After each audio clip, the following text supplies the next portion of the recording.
ನಮ್ಮ ಚಿಂತಾಮಣಿ ನ್ಯೂಸ್ ಕನ್ನಡಕ್ಕೆ ಸ್ವಾಗತ.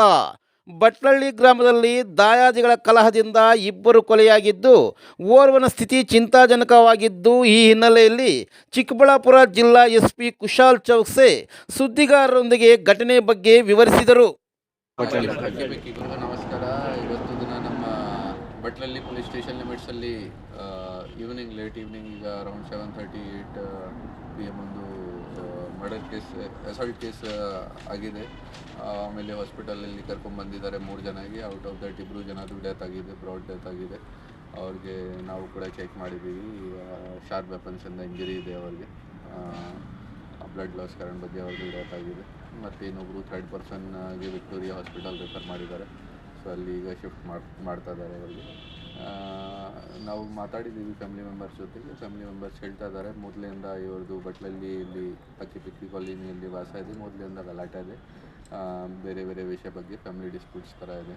ಸೊ ಆಮೇಲೆ ಲಾಸ್ಟ್ ಮಂತ್ ಕೂಡ ಏನಾದರೂ ಗಲಾಟೆ ವಗೇರೆ ಆಯಿತು. ಆ ಟೈಮಿಗೆ ಕೂಡ ಕೌಂಟರ್ ಕೇಸ್ ಹೊರ ಆಗಿದೆ.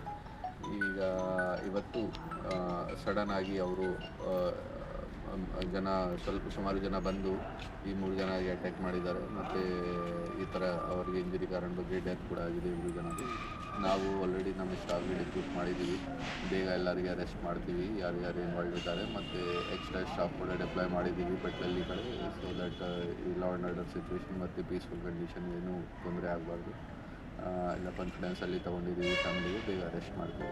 ಹಿಂದೆ ಅದು ಫ್ಯಾಮಿಲಿ ಡಿಸ್ಪ್ಯೂಟ್ಸ್ ವಗೇರೆ ಇದೆ, ಹಣಕಾಸು ವಿಚಾರ ಬಗ್ಗೆ ಮತ್ತು ಬೇರೆ ಬೇರೆ ವಿಚಾರ ಬಗ್ಗೆ, ಜಮೀನು ವಗೇರೆ ಅದು ಕೂಡ ಇದೆ. ಆ ವಿಚಾರ ಬಗ್ಗೆ ರೆಗ್ಯುಲರ್ ಆಗಿ ಅವ್ರದ್ದು ಗಲಾಟೆ ಮಾಡ್ತಾ ಇದ್ದೀವಿ, ಈ ಥರ ಹೇಳ್ತಾ ಇದ್ದಾರೆ. ಈಗ ಆರೋಪಿ ಸಿಗುತ್ತೆ, ತೋ ಡೆಫಿನೆಟ್ಲಿ ಅವರಿಂದ ಫಸ್ಟ್ ಕನ್ಫರ್ಮ್ ಮಾಡ್ತೀವಿ ಈಗ ಎಕ್ಸಾಕ್ಟ್ ರೀಸನ್ ಏನಿದೆ, ಇಂಟೆನ್ಷನ್, ಮೋಟಿವ್ ಏನಿದೆ, ಆಮೇಲೆ ಡಿಸ್ಕಸ್ ಮಾಡ್ತೀವಿ ಈ ವಿಚಾರ. ಡೆಫಿನೆಟ್ಲಿ ಅದು ನಾನು ಪ್ರೈಮ ಫೇಸಿಗೆ ನೋಡಿ ಈಗ ಜಸ್ಟ್ 7:30 ಆಗಿದೆ. ನಾವು ಕೂಡ ಹಾಸ್ಪಿಟಲಲ್ಲಿ ಈಗ ಜಸ್ಟ್ ನೋಡಿದ್ದೀವಿ. ಫಸ್ಟ್ ಎಲ್ಲರಿಗೆ ಅರೆಸ್ಟ್ ಮಾಡಿ ಆಮೇಲೆ ಎಲ್ಲ ಕನ್ಫರ್ಮ್ ಮಾಡ್ತೀವಿ. ಕಂಪ್ಲೇನೆಂಟ್ ಜೊತೆ ಕೂಡ ಮಾತಾಡಿದ್ದೀವಿ, ಕಂಪ್ಲೇಂಟ್ ತೊಗೊಂಡಿದ್ದೀವಿ, ಕಂಪ್ಲೇಂಟ್ ರಿಜಿಸ್ಟರ್ ಆಗ್ತಾಯಿದೆ. ಸೊ ಡೆಫಿನೆಟ್ಲಿ ಇನ್ವೆಸ್ಟಿಗೇಷನಲ್ಲಿ ಎಲ್ಲ ಪತ್ತೆ ಮಾಡ್ತೀವಿ, ಯಾವ ಕಾರಣ ಬಗ್ಗೆ ಆಗಿದೆ ಮತ್ತು ಹಳೆಯ ವಿಚಾರ ಏನೇನಿದೆ ಅದೆಲ್ಲ ಪತ್ತೆ ಮಾಡ್ತೀವಿ. ಈ ಥರ ಹೇಳ್ತಾ ಇದ್ದಾರೆ ಅವರು, ಅದು ನಾವು ಕನ್ಫರ್ಮ್ ಮಾಡ್ತೀವಿ. ಹಳೆಯ ವಿಚಾರ ಬಗ್ಗೆ, ಹಳೆ ಟೈಮಲ್ಲಿ ಏನು ಗಲಾಟೆ ಆಗಿದೆ, ಎಷ್ಟು ಕೇಸ್ ಆಗಿದೆ, ಅದು ಎಲ್ಲ ವೆರಿಫೈ ಮಾಡಿಕೊಂಡು ಆಮೇಲೆ ಮುಂದೆ ಇನ್ವೆಸ್ಟಿಗೇಷನ್ ಮಾಡ್ತೀವಿ.